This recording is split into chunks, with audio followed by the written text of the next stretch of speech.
Hello, Radhe Radhe. कैसे हैं आप सभी? आई होप आप सभी अच्छे होंगे और आपकी पढ़ाई भी अच्छी चल रही होगी। तो बच्चों का कमेंट आ रहा था कि दीदी सीटेट कर तो रही हूँ लेकिन इंग्लिश में समझ नहीं आ रहा है, इंग्लिश बहुत टफ लग रही है, इंग्लिश नहीं हो पा रही है। तो इंग्लिश को मतलब इंग्लिश को एनालाइज करो ना। इंग्लिश करने का एक अलग तरीका होता है।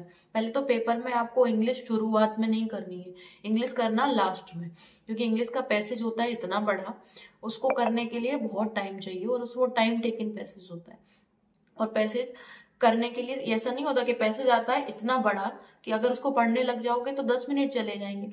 तो आपको पैसेज पढ़ना कभी भी नहीं है। इंग्लिश करने की सबसे अच्छी अप्रोच होती है पैसेज ना पढ़ के हमें क्वेश्चंस पढ़ने चाहिए। जब हम क्वेश्चंस पढ़ेंगे तो हमें समझ में आ जाएगा कि हमें कौन कौन से क्वेश्चन का इसमें हमें आंसर ढूंढना है। जब हम क्वेश्चन पढ़ेंगे तो हमें पैसेज का वो एनालाइज समझ आ जाएगा कि बच्चा पैसेज को कैसे करना है और आप अच्छे से कर पाएंगे। आपको क्वेश्चन पढ़ के ही आंसर देना है। सॉरी फॉर इनकन्वीनियंस, ये चेयर टूटी हुई है जिसमें मैं बैठी हूँ।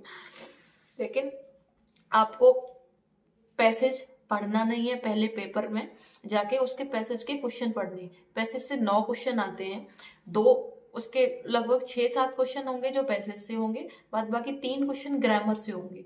तो ग्रामर वाले क्वेश्चंस के लिए तो हमें पैसेज पढ़ना नहीं होता, पैसेज तो पढ़ना है हमको वो जो 6-7 क्वेश्चन है लैंग्वेज वाले वो। और डिट्टो क्वेश्चन में एक टैग वर्ड्स दिया होता है, वहां से क्वेश्चन में पैसेज में तो सीधा आंसर दिया होता है। समझने के लिए पैसेज बैठ जाओगे नहीं समझ आएगा, क्योंकि पैसेज में लैंग्वेज टफ भी होती है। जिन बच्चों की इंग्लिश अच्छी है वो तो कर लेंगे, जिन बच्चों की इंग्लिश अच्छी नहीं है उनको पैसेज समझने में टाइम भी लगता है। तो उन बच्चों के लिए स्पेशल यही है कि वो पैसेज को समझने के लिए ना बैठे, पैसेज और क्वेश्चन के कीवर्ड्स ढूंढ लें। क्वेश्चन में जो कीवर्ड्स हैं वहीं से पैसेज का वो आंसर मिल जाता है। पैसेज में क्वेश्चन के कीवर्ड्स दिए होते हैं, वहां से आप ढूंढ सकते हो। दूसरा, ग्रामर वाले क्वेश्चन आप तब कर पाएंगे जब आपकी ग्रामर थोड़ी बहुत ठीक होगी। तो पैसेज करने का बेस्ट तरीका है पैसेज ना पढ़ के आपको क्वेश्चन पढ़ने हैं। क्वेश्चन पढ़ के आप पैसेज में ढूंढ सकते हैं कि कितने क्वेश्चंस के आंसर्स इसमें मिल रहे हैं। बात बाकी उसको समझने के लिए ना बैठे, समझने के लिए बैठ जाएंगे टाइम निकल जाएगा। मेरे टाइम पे तो मेरी इंग्लिश थोड़ी सी ठीक थी तो मैं कर पाई थी, आप भी कर पाएंगे, इतना टफ तो होता नहीं। पैसेज बस बड़ा ज्यादा होता है तो टाइम टेकिंग प्रोसेस है उसका, टाइम टेकिंग प्रोसेस है तो उसको आपको टाइम के अकॉर्डिंग ही करना पड़ेगा। तो आप वैसे पैसेज करिए। और इंग्लिश इतनी हुआ बना रखी है सबने कि इंग्लिश टफ होती है, इंग्लिश टफ होती, समझ नहीं आती। इंग्लिश बहुत ईजी लैंग्वेज है, आप अच्छे से कर पाएंगे। बस एक उसकी अच्छी अप्रोच होनी चाहिए कि पैसेज को कैसे करना है। बाकी आप अच्छे से करना। Best of luck.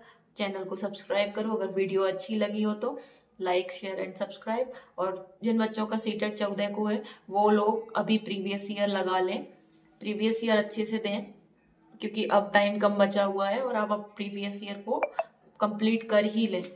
इंग्लिश को करने का ये तरीका जो मैंने वीडियो में बता दिया है वो है, और उसको प्रीवियस ईयर को लगा के ही आपको समझ आएगा कि कौन सी चीज कैसे करनी है। तो अब लास्ट के टाइम पे 4-5 प्रीवियस ईयर जरूर लगा लो। अगर आपको लगे कि प्रीवियस ईयर कहाँ से लगाएं कैसे लगाएं, अगर प्रीवियस ईयर क्योंकि बहुत ज्यादा होते हैं, 2014 से प्रीवियस ईयर उठाओगे तो बहुत ज्यादा हो जाएंगे। तो इनफ प्रीवियस ईयर वो वाले होंगे जो अभी ऑनलाइन पेपर हुए थे, वो वाले प्रीवियस ईयर लगा दो, उनका फॉर्मेट मिल रहा है। जो प्रीवियस ईयर आपने पहले लगाए वो सीटेट के जो ऑनलाइन एग्जाम में आए हैं उनका फॉर्मेट मिल रहा है कंपेयर टू ऑफलाइन, क्योंकि ऑफलाइन में प्रीवियस ईयर थोड़े से इजी डले हुए हैं। ऑनलाइन वाले अगर आपने एक बार लगा लिए तो आपको क्वेश्चन का फॉर्मेट अच्छे से समझ आ जाएगा और आप अच्छे से कर भी पाएंगे। तो आपको प्रीवियस ईयर ऑनलाइन वाले लगाने, और वो कम भी हैं और एफिशिएंट है, आप वहां से कर लीजिए। और फिर इंग्लिश की जो पेडागोजी है वो हिमांशी मैम ने करा रखी है, सचिन सर ने करा रखी है और बाकी बहुत से टीचर्स ने करा रखी है, वो एक मैराथन में निपटा लीजिए। इंग्लिश बहुत जरूरी है, ऐसा नहीं हो कि इंग्लिश अगर हमने छोड़ दी तो कुछ नहीं हो जाएगा, क्योंकि मैथ्स भी बच्चे अच्छे नहीं कर पाते। मैथ्स भी अगर आपका छूट जाएगा, इंग्लिश भी छूट जाएगी, तो फिर इंग्लिश तब करना आप पेपर में सबसे अच्छी अप्रोच वो होगी कि 5 सब्जेक्ट होते हैं, पहले आप हिंदी कर लें, पेडागोजी कर लें, इन्वायरमेंटल स्टडी कर लें। जब आप ये 3 कर लोगे उसके बाद आपको 2 मैथ तो कोई भी बच्चा शुरू में नहीं उठाता है क्योंकि मैथ्स भी टाइम टेकिंग है, और सीटेट की इंग्लिश भी टाइम टेकिंग है बिकॉज उसमें पैराग्राफ आता है। तो वो भी लास्ट में करें। जब ये 3 आप निपटा लोगे उसके बाद 2 बचेंगे, 2 जैसे ही सब्जेक्ट बचेंगे उसको पहले आप 90 क्वेश्चन तो कवर कर लोगे ना। जब आप 90 कवर कर लोगे तो आपको बहुत ऐसा लगेगा कि काफी स्ट्रेस कम हो गया है, हमने पेपर काफी अच्छा कर लिया। अगर इन 90 पे अगर आपने अच्छी मेहनत की होगी तो 90 में ही सीटेट निकल जाएगा, क्योंकि 90 करने के बाद 8 क्वेश्चन गलत होते हैं, 82 नंबर लाने होते हैं। तो चलो, अगर और फिर कोई भी बच्चा मैथ्स और उसका इंग्लिश का तुक्का लगा देगा, तुक्के में भी 15 क्वेश्चन तो सही हो ही जाएंगे, तो भी उसका निकल जाएगा। तो इंग्लिश के लिए ज्यादा घबराए ना, मैथ्स के लिए भी ज्यादा नहीं घबराए, बस मैथ्स और इंग्लिश पेपर के लास्ट में करें। जिन बच्चों की इंग्लिश वीक है वो लास्ट में करें, ये सबसे अच्छी अप्रोच होती है। Thank you for watching. अगर वीडियो अच्छा लगा हो तो चैनल को सब्सक्राइब करें, लाइक शेयर एंड कमेंट करें। Best of luck. सीटेट सबका पास हो जाएगा, और सीटेट एक बहुत इजी एग्जाम है।